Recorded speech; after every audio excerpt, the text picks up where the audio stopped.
class, and welcome once again to our weekly get-together. I, of course, am Professor Moptop, and as always, you are going to be getting some really fun, cool stuff in your email. This week, we're going to hear about 2 songs, and you're going to be getting 4 big, detailed pieces of audio about 2 really, really good Beatles songs. We're back into the White Album, late on side 2. The first song is a George song, one of the most highly regarded Beatles songs of all. It is While My Guitar Gently Weeps. It was written sometime in 1968, either right before George went to India or right when George got back from India.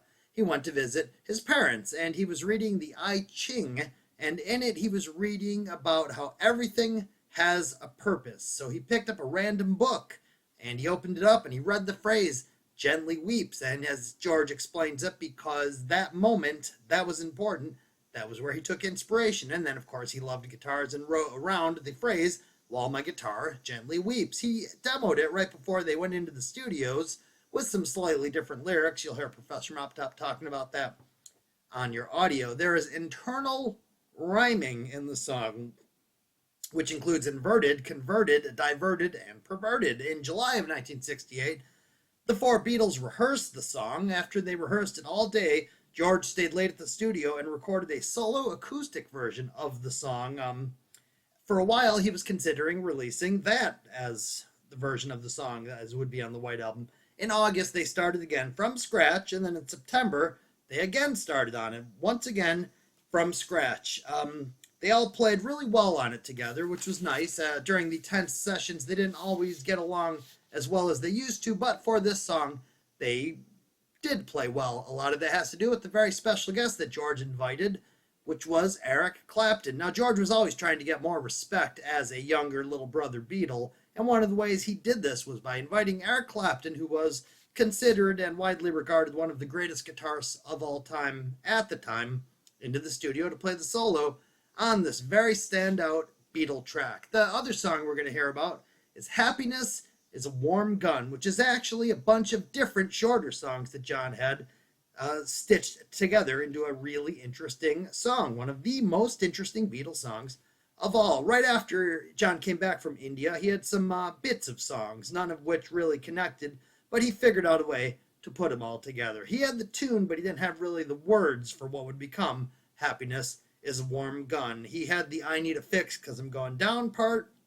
and he had the Mother Superior Jump the Gun part, which was about Yoko Ono, who, as John described, was not a girl who misses much. She was smart. She was very sharp. Not a lot got past Yoko. He also had the When I Hold You in My Arms part, but that was part of the song I'm So Tired, which is also on the White Album. In May of '68, on the American Rifleman magazine, the words Happiness is a Warm Gun in Your Hands was printed. Now, there was apparently a copy of that laying around the studio, and apparently it was George Martin's. I personally find it kind of interesting that George Martin would have a gun magazine in the studio, but that's what the story allegedly is. And John thought it was such a cool, clever phrase, because if you had a warm gun in your hand, you just shot something. That's also a play on Peanuts. Charlie Brown and Gang, Happiness is a Warm Puppy. John thought that was really, really clever. He started writing about that. A bunch of John and his friends took some acid and they tossed around words and they told some stories and they read newspapers. And through this, John wrote the rest of the song. They heard a story about a guy who used to touch his lover with a glove, which is how the John got the phrase velvet hand. There's a story about someone who saw lizards on a window pane. There's another story about a man who had mirrors on his feet in order to look up women's dresses. And there's a shoplifter who had fake hands. You'll hear all about this when Professor Moptop tells you about it via your WeTransfer and or email. Once John figured out how he wanted to record it, the 4 Beatles were really excited because it was a good challenge for the 4 of them to work together. And they did work together well. Ultimately, they recorded over 50 takes of the song, and they spliced 2 versions, 2 different takes together.